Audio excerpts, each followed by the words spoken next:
Looking for virtual assistant jobs pero hindi ka natatanggap? Baka yung resume mo yan.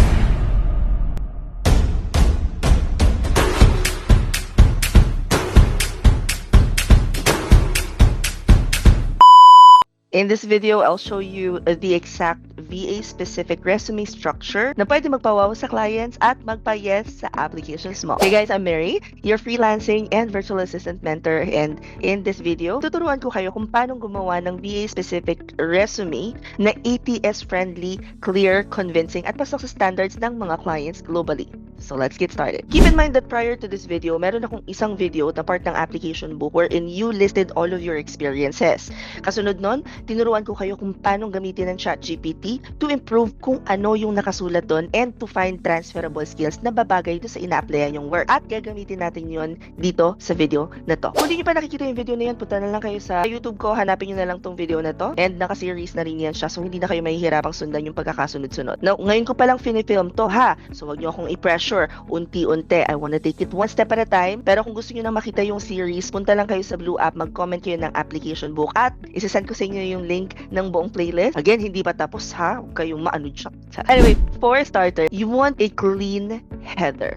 Pangalan mo, email mo, phone number, at portfolio link kung applicable. Also, it would make sense na ilagay mo na dyan yung booking link mo kung meron ka na. Kung wala pa naman, that is okay. Later on, tuturo ko sa inyo kung paano gumawa nun. Now, kung ilalagay mo yung address mo, ilagay mo na lang yung city at saka yung province. Huwag mo na ilagay yung buong address, lalo na kung ang target clients mo naman ay globally. For example, Mary Rose Ganso, virtual assistant, mary@email.com, tapos yung link ng portfolio ko. Yun lang. Next, I want you to write a strong professional title. Clear, on point, at summary ng kung ano yung service na ino-offer nyo, which is why it's important to identify ano ba yung service na i-offer mo bago ka pa man magsimula. Huwag ka na gumamit ng generic like hardworking individual. Instead, say, general virtual assistant, social media, and admin support. Mga ganun. 2 to 3 sentences lang, i-explain mo lang yung skills mo, yung years of experience mo, at VA tools na ginagamit mo. Yung kasunod na section naman, yung tinatawag natin na VA relevant skills. So, group it into categories. For example, administrative, creative, tech support, or sales. For example, email management, Canva, graphics design, calendar, scheduling, Google Workspace, CRM tools, yung mga ganon. At pagkatapos, yung kasunod na part naman is yung experience. Now, this one, you have to use result-oriented bullets. Ilagay mo yung pangalan ng company, yung role, yung task, at yung result. For example, you manage clients' inbox from 300 plus emails per week, you were able to reduce response time by 40%. Kahit internship or volunteer, basta VA relevant skills. Kung hindi mo alam kung paano gawin to, eto ang prompt na pwede mong ilagay sa ChatGPT. As usual, i-upload mo yung experience list mo at si ChatGPT na ang magsasabi sa iyo kung ano nga ba yung relevant skills or tasks na ginawa mo dun sa iyong resume. Now, normally, I would not add education and training unless it is relevant.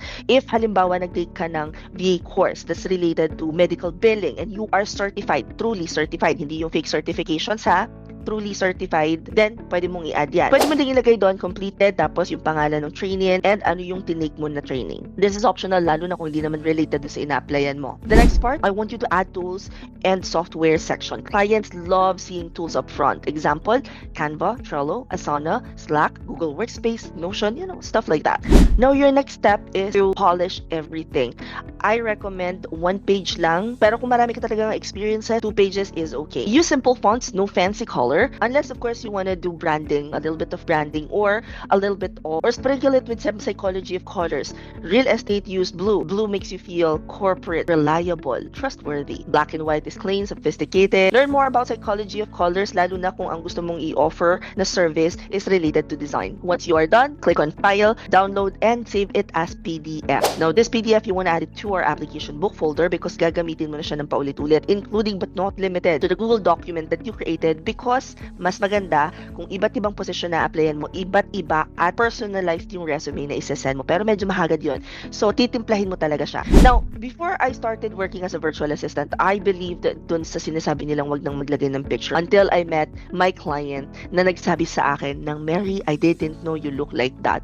And that's when I realized, of course, 3 years na ako dito sa client na to, tapos hindi niya ako nakikita kasi hindi ako nag-on ng camera, wala akong picture sa resume ko. And so, number 1, I stopped sending generic generic resumes. Number 2, I added my photos. The moment I fixed my resume using this structure, mas napabilis na yung mga interviews. Kumbaga, mas naging effective siya para sa akin, and I am hoping na pwede rin siya maging effective para sa inyo. Anong part ng resume ninyo yung gusto nyong ma-improve? Like, i-comment nyo nga siya dito para sa next video, pwede ko siyang gawa ng maybe a sample template na effective para sa inyo or sa experience ninyo. And if you are serious about landing your first VA job, don't forget to follow or subscribe to this channel because every day may bago akong VA tips and step-by-step guides para sa inyo. And again, check out my playlist for application book. Kung gusto nyo ng link, pupunta lang sa Blue app, comment application book at isasend ko sa inyo ng libre. That way, pwede mo na sabihin, I am a client-ready virtual assistant. Comment any questions you guys have about working from home. Follow for more work from home chismis. See you sa next vlog. Bye!